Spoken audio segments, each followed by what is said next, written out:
కొన్నిసార్లు కాలం విసిరే సవాళ్లు ఎలా ఉంటాయంటే ఏదో చేసేద్దామని ఉన్నా ఏమీ చేయలేని పరిస్థితులుంటాయి.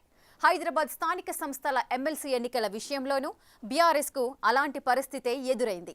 పోటీ చేసేందుకు అవసరమైనంత బలం లేదు. ఉన్న అవకాశమల్లా ఓటింగ్లో పాల్గొనడమే. కానీ ఒక పార్టీతో సింక్ లేదు, మరో పార్టీతో లింక్ లేదు. ఇంతటి కన్ఫ్యూజన్లోనూ బీఆర్ఎస్ ఫుల్ క్లారిటీతో ఓ డెసిషన్ తీసుకుంది. అదేంటో మీరే చూడండి.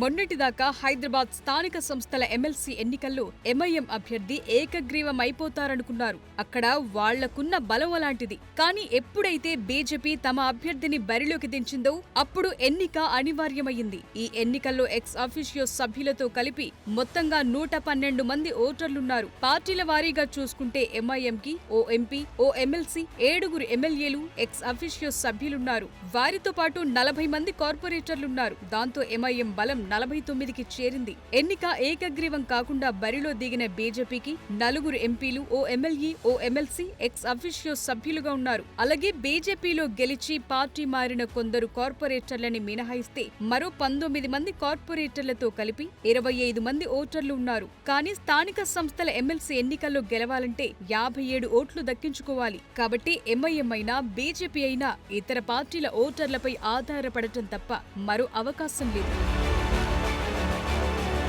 ఎంఐఎంకు మిత్రపక్షంగా కొనసాగుతోన్న అధికార కాంగ్రెస్ పార్టీలు ఇతర పార్టీల నుంచి వచ్చి చేరిన వారితో కలిపి 7 ఎక్స్ అఫీషియో సభ్యులు, మరో 7 కార్పొరేటర్లతో కలిపి మొత్తం 14 మంది ఓటర్లున్నారు. పోటీలో లేని బీఆర్ఎస్ దగ్గర పార్టీ ఫిరాయించిన వారు మినహా 9 మంది ఎక్స్ అఫీషియో సభ్యులు, 15 మంది కార్పొరేటర్లతో కలిపి 24 మంది ఓటర్లున్నారు. అందువల్ల పార్టీలకు అతీతంగా అన్ని పార్టీల ఓటర్లను కలిపి వారి ఓట్లను దక్కించుకుంటామనే ధీమాలో ఉంది బీజేపీ. ఇక్కడ బీఆర్ఎస్ ఊహించని విధంగా షాక్ ఇచ్చింది. స్థానిక సంస్థల ఎమ్మెల్సీ ఎన్నికల పోలింగ్ లో పాల్గొనొద్దని తమ కార్పొరేటర్లు, ఎక్స్ అఫీషియో సభ్యులను ఆదేశిస్తూ విప్ జారీ చేస్తామని ప్రకటించింది.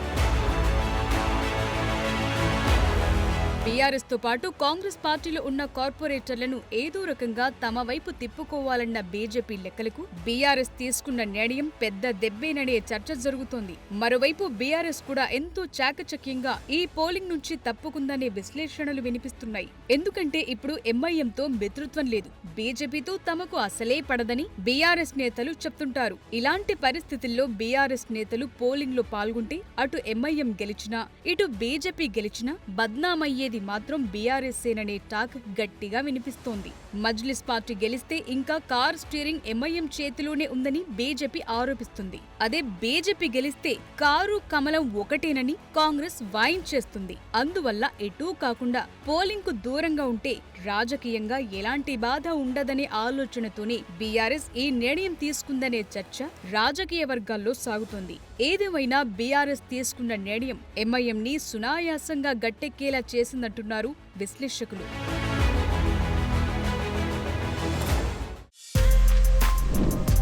For more videos like this, subscribe Big TV channel.